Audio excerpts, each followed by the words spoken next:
नमस्कार दोस्तों, स्वागत है आप सभी का आपके अपने यूट्यूब चैनल ऑब्जेक्टिव सेंटर पर। जैसा कि आप लोगों को पता होगा कि आईटीआई का एग्ज़ाम जो है वह स्टार्ट हो चुका है।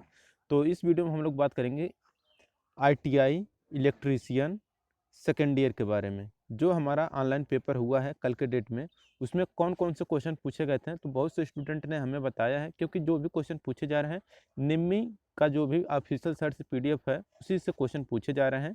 और ये जो पीडीएफ है हम आपको टेलीग्राम पर दे देंगे, आप उसे ज़रूर ज्वाइन कर लीजिएगा टेलीग्राम चैनल को, और वहाँ से आप अपना पीडीएफ प्राप्त कर पाएंगे। तो देखिए दोस्तों, जो क्वेश्चन पूछे गए थे स्टूडेंट ने बताया है। तो देखिए क्या है कि आपके 50 क्वेश्चन पूछे गए थे आपके इलेक्ट्रीशियन ट्रेड से सेकंड ईयर में, ठीक। 50 क्वेश्चन पूछे गए थे, लेकिन यहाँ पर सारा का सारा क्वेश्चन स्टूडेंट लोग नहीं बता पाए हैं, ठीक। क्योंकि हर किसी को याददाश्त रहता नहीं है। तो जो भी क्वेश्चन बताए हैं उसके बारे में अगर हम लोग डिस्कशन करें, यहाँ पर देखिए कुछ इस टाइप के क्वेश्चन पूछे गए थे। इस टाइप के नहीं, ये क्वेश्चन आपसे पूछा गया था कल के डेट में, ठीक। ये क्वेश्चन था कि what causes the terminal voltage of an alternator reduces if the load increases. यदि भार बढ़ता है तो अल्टरनेटर का टर्मिनल वोल्टेज कम हो जाता है। ऑप्शन है यहाँ पर field resistance, armature reaction, inductive reactance और है आर्मेचर रेजिस्टेंस। तो देखिए, यदि भार बढ़ता है तो अल्टरनेटर का टर्मिनल वोल्टेज कम हो जाता है, ये होता है आपका आर्मेचर रेजिस्टेंस। तो ऑप्शन नंबर डी यहाँ पर करेक्ट हो जाएगा। ये क्वेश्चन आपका पूछा गया था कल के डेट में, ठीक। अब देखिए ये हमारा और जो अगला क्वेश्चन था, तो इसमें है कि 169 नंबर का क्वेश्चन पूछा गया था। ये देखिए, ये जो पीडीएफ है ना, इसको हम टेलीग्राम चैनल पर आपको दे देंगे, तो वहाँ से आप लोग इस पीडीएफ को डाउनलोड कर सकते हैं, ठीक। अब देखिए यहाँ पर कि which instrument is use to measure insulation resistance of a three phase induction motor. यानी कि तीन कला प्रेरण मोटर के इंसुलेशन प्रतिरोध को मापने के लिए किस उपकरण का उपयोग किया जाता है। ऑप्शन है मेगर का, मल्टीमीटर का, शंट टाइप ओम मीटर का, सीरीज टाइप ओम मीटर का। तो देखिए, तीन कला प्रेरण मोटर के इंसुलेशन प्रतिरोध को मापने के लिए जिस उपकरण का प्रयोग किया जाता है वह हमारा रहता है मेगर। तो मेगर यहाँ पर करेक्ट आंसर हो जाएगा। ये भी क्वेश्चन आपसे पूछा गया था, जो भी पेपर में आया हुआ था हम उसको डिस्कशन करेंगे यहाँ पर। 50 नंबर का क्वेश्चन था जैसे कि यहाँ पर कि what is the effect of armature reaction in DC generator. DC generator में आर्मेचर प्रतिक्रिया का प्रभाव क्या है। ऑप्शन है आउटपुट वोल्टेज इंक्रीज, यानी कि आउटपुट वोल्टेज बढ़ता है। अगला कि output voltage decrease, output voltage कम हो जाता है। और है आपका सी ऑप्शन की output voltage is pulsating, output voltage संपादित होता है। और इसके बाद है डी कि आप output voltage is becomes zero, output voltage शून्य हो जाता है। तो देखिए यहाँ पर जो 50 नंबर का क्वेश्चन है, इसका करेक्ट आंसर हो जाएगा कि output voltage decrease, output voltage कम हो जाता है, ठीक। अगला क्वेश्चन जो आया हुआ था वो ये था कि what is the purpose of series register connected with holding coil in A DC 4 point starter. DC 4 point starter में होल्डिंग कॉइल से जुड़े श्रेणी प्रतिरोधक का उद्देश्य क्या है। ऑप्शन है limit the current in holding coil, यानी कि होल्डिंग कुंडली में करंट को सीमित करें। बी है कि increase the current in holding coil, holding coil में करंट बढ़ाएं। सी है कि increase the voltage in holding coil, coil को पकड़ने में वोल्टेज बढ़ाएं। डी एक decrease the voltage in holding coil, holding coil में वोल्टेज कम करें। तो देखिए, डीसी 4 पॉइंट स्टार्टर में होल्डिंग कॉइल से जुड़े श्रेणी प्रतिरोधक का जो उद्देश्य होता है वो रहता है कि limit the current in holding coil, holding कुंडली में करंट को सीमित करें, ठीक। यहाँ पर इसका ये आंसर करेक्ट हो जाएगा। अब देखिए यहाँ पर है 78 number question, which insulating material belongs to the class B insulation. कौन सी सुचालक सामग्री श्रेणी बी के कुचालक की है। ऑप्शन है कॉटन, यानी कि कपास, बम्बू यानी कि बांस, फाइबर ग्लास, इसके बाद है लेदराइड पेपर, यानी कि चमड़े का कागज। तो देखिए, जो कुचालक सामग्री श्रेणी बी के कुचालक की है वो है आपका फाइबर ग्लास। फाइबर ग्लास जो है ये आपका श्रेणी बी के अंतर्गत आता है, कुचालक सामग्री के श्रेणी में, श्रेणी बी के अंतर्गत आता है। फाइबर ग्लास यहाँ पर करेक्ट आंसर हो जाता है आपका। अब 100 यहाँ पर 35 नंबर का भी क्वेश्चन पूछा गया था, जैसे कि what is the phase displacement between winding in three phase motor. तीन कला तीन कला मोटर में वाइंडिंग के बीच कला विस्थापन कितना होता है। तो देखिए, थ्री फेज मोटर में जो वाइंडिंग होता है उनमें जो कला होता है, कला का विस्थापन वो होता है आपका 120 डिग्री, 120 डिग्री होता है। तो यहाँ पर इसका बी आंसर करेक्ट हो जाएगा। 57 नंबर का भी क्वेश्चन यहाँ से पूछा गया था, जैसे कि which instrument is use to measure armature winding resistance. यानी कि आर्मेचर वाइंडिंग प्रतिरोध को मापने के लिए किस उपकरण का उपयोग किया जाता है। ऑप्शन है मेगर, मल्टीमीटर, सीरीज टाइप ओम मीटर, केल्विन ब्रिज। तो देखिए, आर्मेचर वाइंडिंग प्रतिरोध को मापने के लिए जिस उपकरण का उपयोग किया जाता है वो रहता है केल्विन ब्रिज। तो केल्विन ब्रिज यहाँ पर ऑप्शन नंबर डी करेक्ट हो जाएगा। अब देखिए यहाँ पर 139 नंबर क्वेश्चन है, which speed is called as synchronous speed in 3 phase induction motor. 3 कला प्रेरण मोटर में किस गति को तुल्यकालिक गति कहा जाता है? ऑप्शन है no load speed, full load speed, rotating magnetic field speed यानी कि चुंबकीय क्षेत्र की गति को घुमाते हुए, डी है आपका relative speed between stator and rotor, stator rotor के बीच सापेक्ष गति। तो देखिए 3 कला प्रेरण मोटर में जिस गति को तुल्यकालिक गति कहता है वो रहता है कि relative speed between stator and rotor, stator और रोटर के बीच सापेक्ष गति।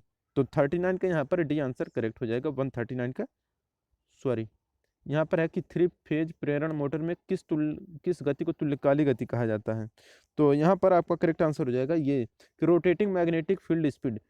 यहाँ पर सी वाला आपका करेक्ट होगा, इसे आप लोग जरूर ध्यान में रखिए कि गलती से डी बोल दिए थे। यहाँ पर होगा आपका चुंबकीय क्षेत्र की गति को घुमाते हुए। तो 139 का सी आंसर करेक्ट हो जाएगा, रोटेटिंग मैग्नेटिक फील्ड स्पीड, चुंबकीय क्षेत्र की गति को घुमाते हुए। ठीक, 72 नंबर का क्वेश्चन है यहाँ पर कि विच device is avoided in the panel board assembly. Panel board assembly में किस उपकरण से बचा जाता है? तो देखिए पैनल बोर्ड असेंबली में जिस उपकरण से बचा जाता है वो रहता है हमारा सेंसर। तो सेंसर यहाँ पर करेक्ट आंसर हो जाएगा, सेंसर। अब देखिए यहाँ पर 39 नंबर का क्वेश्चन, 39 नंबर का क्वेश्चन है what is the output DC voltage in half wave rectifier if the input AC voltage is 24 volt. Half wave rectifier में आउटपुट डीसी वोल्टेज क्या है? यह इनपुट एसी वोल्टेज 24 वोल्ट है, 24 volt, 12 volt, 9.6 volt, 10.8 volt. तो यहाँ पर जो आपका करेक्ट आंसर होगा ये होगा आपका 10.8 वोल्ट, यहाँ पर करेक्ट आंसर हो जाएगा।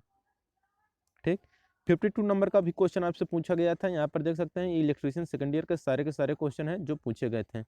52 नंबर का क्वेश्चन है कि विच device is made up of using the methods of point contact, grown, diffusion and alloy junction. बिंदु संपर्क, विकसित, डिफ्यूजन और मिश्र धातु जंक्शनों के तरीकों का उपयोग करके किस उपकरण का निर्माण किया जाता है? ऑप्शन है इंडक्टर यानी कि प्रेरकत्व, रजिस्टर यानी प्रतिरोधक, कैपेसिटर यानी संधारित्र, ट्रांजिस्टर यानी कि ट्रांजिस्टर। तो देखिए बिंदु संपर्क, विकसित, डिफ्यूजन और मिश्र धातु जंक्शनों के तरीकों का उपयोग करके जिस उपकरण का निर्माण किया जाता है वो रहता है ट्रांजिस्टर। तो ट्रांजिस्टर ऑप्शन नंबर डी यहाँ पर करेक्ट हो जाएगा।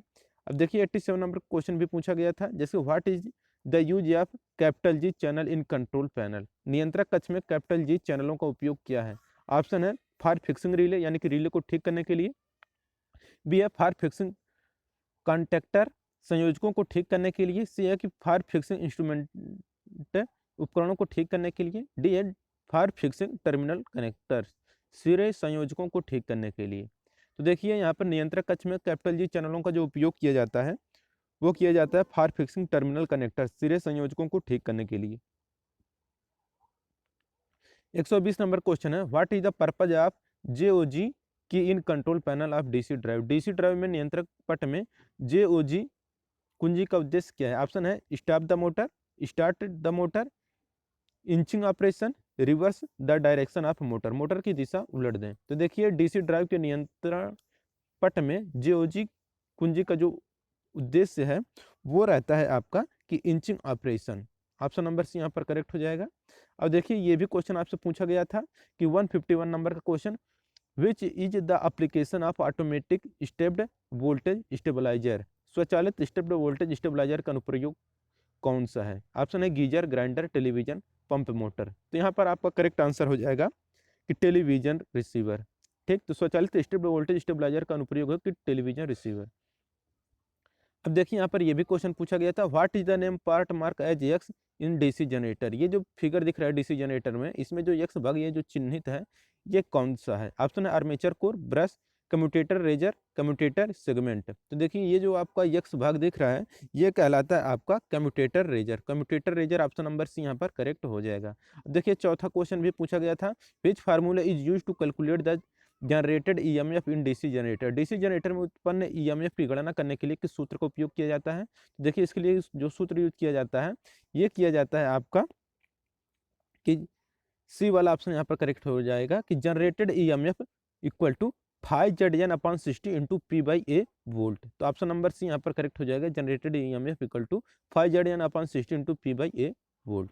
और ये भी क्वेश्चन आपसे पूछा गया था, आपके पेपर में आया हुआ था कल के डेट में, what is the formula to calculate back EMF of a DC motor. DC motor का बैक ईएमएफ ज्ञात करने के लिए कौन सा हम लोग फार्मूला यूज करते हैं? तो देखिए इसके लिए जो फार्मूला यूज करते हैं वो रहता है आपका कि EB equal to V minus IA into RA। ठीक। और देखिए ये क्वेश्चन पूछा गया था, what is the name of the DC generator? DC generator का नाम क्या है?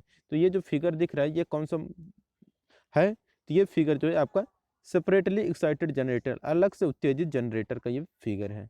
अब देखिए यहाँ पर एक क्वेश्चन और पूछा गया था,